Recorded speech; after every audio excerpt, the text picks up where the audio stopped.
Come on in, Lieutenant Colonel Alan West, National Center for Policy and Analyst CEO. All right, Colonel West, I got to tell you, a couple days after the book came out, the excerpts came out, and everyone's saying, oh, man, this is a bombshell. She's crushing Republicans in every poll out there. Will anything stick to Hillary?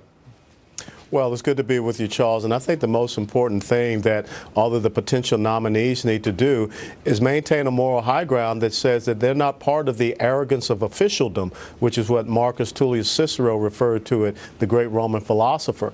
The most important thing is we need to talk about those policies that will generate the opportunity society. We need to talk about what they are for and not get drawn down into the muck and the mire of going into a back and forth with Hillary Clinton. I think the most important thing is to get out there and understand that the American people are suffering. Start talking about foreign policy and national security solutions. Start talking about the means by which we can get small business entrepreneurship and ownership to grow, and how we can get the trillions of dollars of capital to come back here to the United States of America to spur on economic growth. And as I said, another thing that we need to talk about is the key to a great opportunity is a good and quality education. So we don't need to get into the, I guess, the tabloid politics that we see happening right now. We need to have our nominees being focused on how do we make America great again. I don't have any argument with all the things that you just laid out there. I will say that during Cicero's time, the people were ruled by an emperor, right? So a lot of people in this country just sort of feel like this is ordained for her. It's hers. She somehow has earned this thing. And if you are to judge your leaders on the moral high ground, someone's got to push this narrative out there because it won't be the media. Well, the most important thing is that you should run against a standard, not so much against a person right now. And if you recall back in the 1980s, you may remember the show Dynasty. Americans are not into dynasties. They appreciated that show with John Forsythe being on television, but they don't want to see that playing out in 1600 Pennsylvania.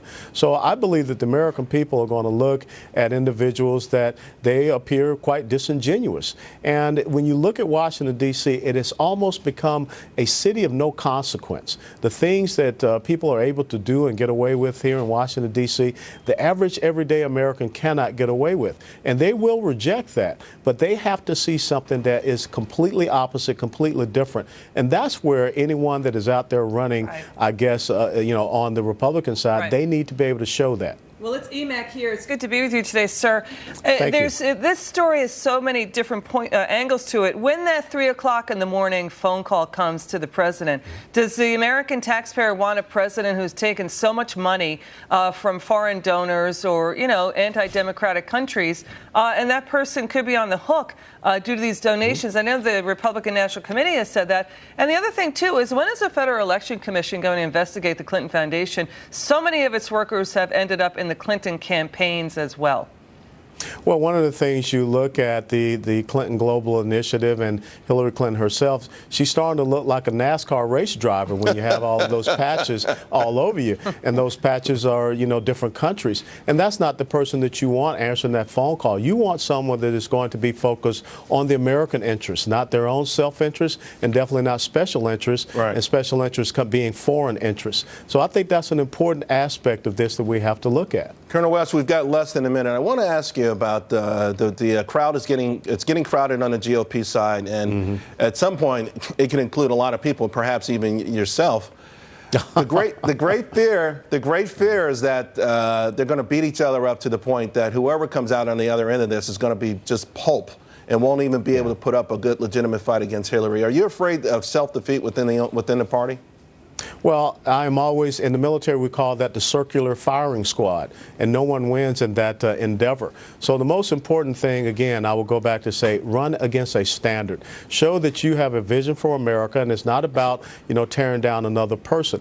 Look, when we get to 2017, the most important title for the President of the United States of America is Commander-in-Chief, and that's the position that we're going to be in when you look at the failure of the global security situation right now. We have a president that has sent 9 surface warships, an aircraft carrier battle group, and also submarines, and we don't know what their mission and intent is. And we don't need to have another embarrassing red line moment. Colonel Alan West, thank you very much. I gave you that little window to say something to the public. You can hold on to it later on for a better venue. We'll talk to you again. Thanks a lot. Thank you, Charles. All right.